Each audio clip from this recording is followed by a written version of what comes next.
love being. They're being cultivated. You know, they're being fed, and they're being fed what they want, what their appetite is desiring at this particular time. This is a new day. It's a new age, and the children they different.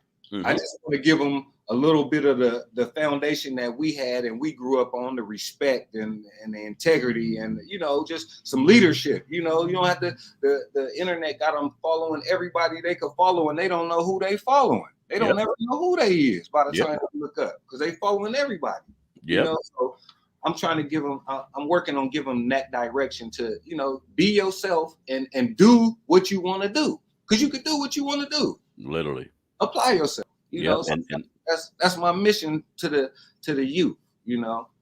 Yeah, and that's dope, bro. I mean, each one teach one, because it sounds like Laura Tony was a great mentor for you. Man. Yeah. You missed it, man. Damn. You missed it. You wasn't trying to get it. You know, he had a stern hand. Everything he said was about you getting better and getting more money.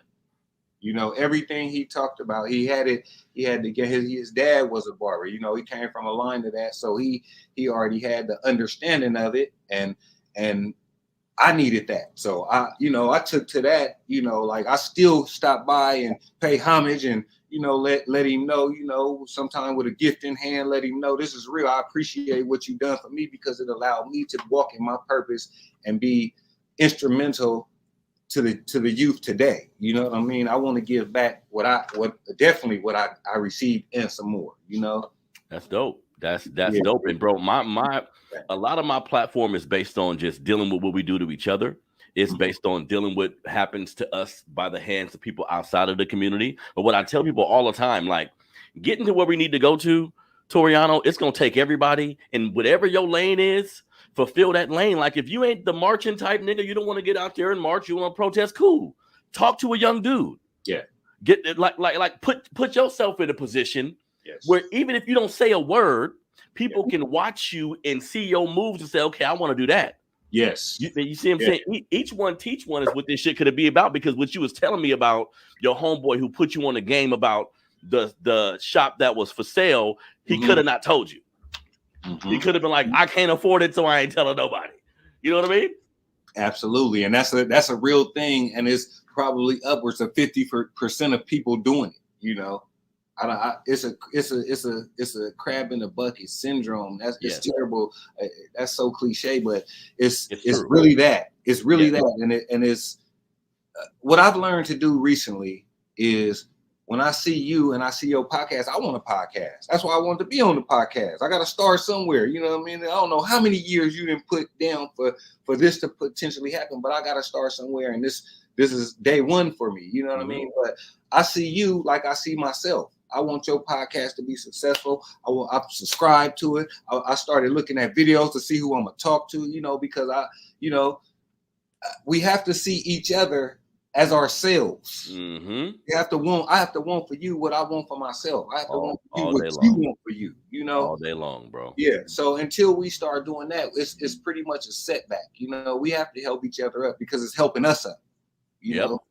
And Black people in America, it's all a mindset, bro. And Black people in America, we 13-14%. So in my mind, I be thinking, Toriano, like, look, we ain't got the time or the manpower to be bullshitting. Like, we need to be on each other's side, because again, when we look outside of the police shootings, all the shit that go on with racism and all of that, that's a thing that we need to address. But really, if we start fixing how we treat each other, we can weed that shit out one day. But immediately it has to be your brother right next to you. How do you view him? The neighborhood you grew up in. So like you just said, so often you will see a neighborhood full of dudes, and then I'm sick and tired of seeing one nigga come up. He figured out a way to become successful, and now instead of looking at him like a mentor, he food. Now everybody want to come for him. Everybody want to do something. Like, nah, man, that brother is a valuable asset.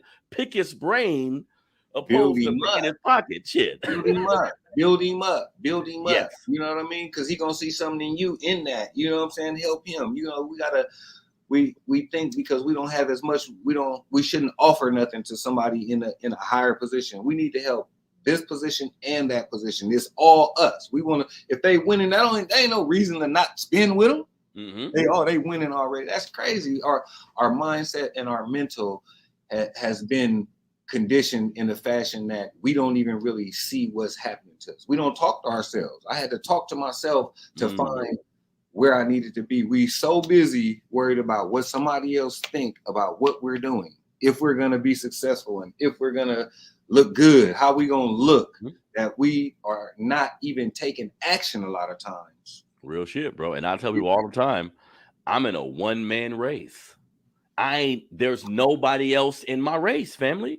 It's just me. I don't got time to look at what somebody else is doing, how successful somebody else's podcast is, how nice somebody's car is. That shit is futile. You in a race against you.